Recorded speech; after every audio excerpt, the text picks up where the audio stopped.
Have you ever lain awake in the dead of night, longing for stillness in your mind, only to be ambushed by a torrent of wandering thoughts? Have you ever clenched your jaw in determination to focus on a task, only to find your attention hijacked by worries, regrets, or random fantasies? Welcome back to our channel. Today we explore what may be the most fundamental challenge on any path of inner work, mastering our own mind. We'll see why chasing that perfect environment to meditate or concentrate is a red herring, and how true freedom begins when we learn to turn our gaze inward to observe and tame each rising thought. Long ago, in the peaceful bamboo groves of the Kosala kingdom, a young monastic named Mihai struggled daily with his practice. The heat and the buzzing of insects in his assigned hermitage prickled his patience, and he could not sit in calm reflection.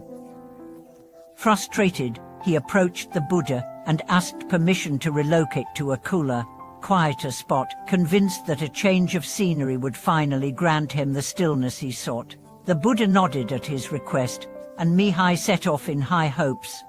Over weeks, Mihai traveled through valleys, forests, and riverside camps.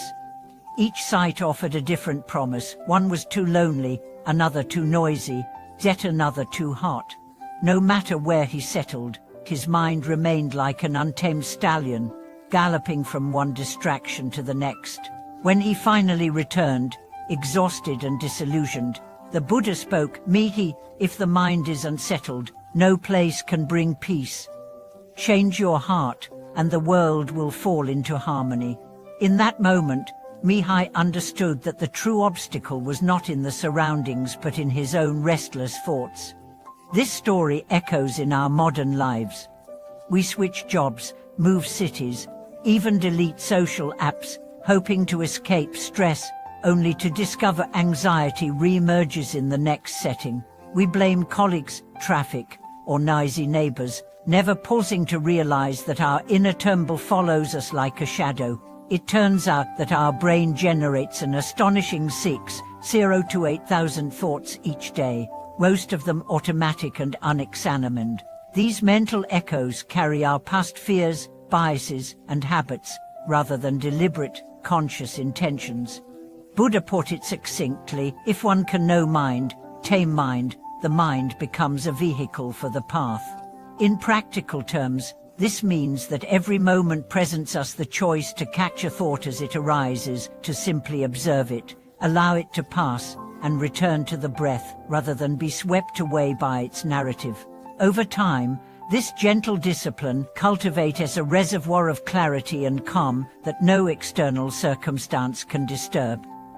Imagine beginning each morning with a single question as you sit up: what thought will claim my attention first today? And notice the answer without judgment. Let it rise, note its tone, anxiety, craving, self-criticism, and then let it sink back into the stream of awareness. As you repeat this exercise through the day, in the subway, before a meeting, while washing dishes, you train your mind to recognize its own patterns. With each recognition, you reclaim a sliver of freedom from habitual reactivity. In corporate boardrooms, educators have begun teaching similar practices under the label of mindful awareness. Managers pause before responding to heated emails, taking 3 conscious breaths to observe their emotional state and choose a measured reply. Teachers guide students to reflect on the first thought that arose when a question was posed, fostering a classroom culture where mental habits are noticed and rerouted before frustration or distraction takes hold.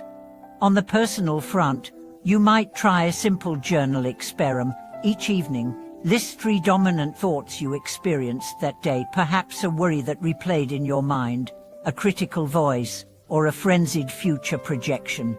Over a week, you'll likely spot recurring themes.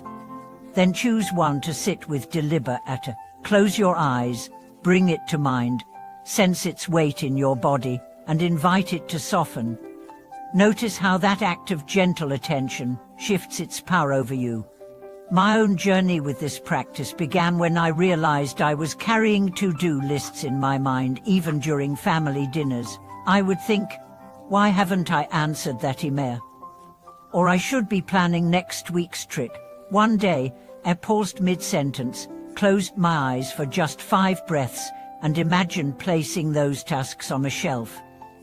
When I opened my eyes, the conversation felt vibrant, and I discovered a new layer of empathy with my loved ones. That brief moment of inner inquiry transformed my relationships more than any weekend getaway ever did. As you reflect on your own life, consider this: what subtle shift might occur if, instead of blaming your workload or your home for your stress, you began to observe each thought as it arrived? What freedom might you taste when you realize that no external change is needed, only the willingness to turn toward your mind with curiosity and compassion? Beyond the moments of formal practice, the work of observing and guiding our thoughts weaves itself into every waking hour. Consider the pianist who, on the eve of a critical audition, finds their mind ricocheting between memories of past mistakes and fantasies of flawless performance.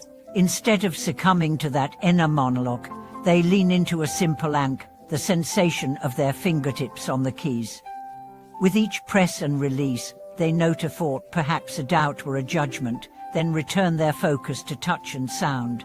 In that interplay, the music emerges not as a battleground for anxious mind chatter, but as an expression of presence, each note born from the space created when distraction is allowed to pass. Modern neuroscience offers a compelling metaphor. Our thoughts are like buses on a city route, endlessly arriving at the station of awareness. We need not board every one. Studies of the brain's default mode network reveal that it lights up when the mind wanders, signaling the habitual loop of rumination or projection. By gently redirecting attention, labeling a thought, planning, worrying or remembering, we create a brief pause that dampens the network's signal. Over time, this labeling practice strengthens the neural pathways of the salience network, which notices what truly matters and supports a shift from reactive engagement to mindful selection. Athletes know this all too well. Take the marathon runner who hits the infamous wall around mile 18. The mind screams to quit, to slow down, to admit defeat.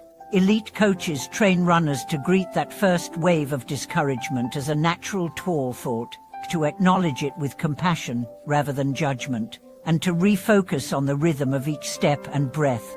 By doing so, athletes transform mental resistance into raw fuel, powering through physical exhaustion with a mind that has learned to monitor its own signals instead of being ruled by them. For those who struggle to observe thoughts in solitude, community rituals can offer powerful support. At a retreat center in the Blue Ridge Mountains, participants gather nightly around a lantern-lit clearing. Each person takes turns speaking a single sentence about the thought that dominated their day, then passes the lantern onward.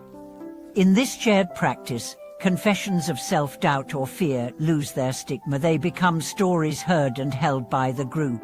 This communal witnessing amplifies the individual's capacity to release and reframe, as the collective intention reinforces each person's return to present awareness.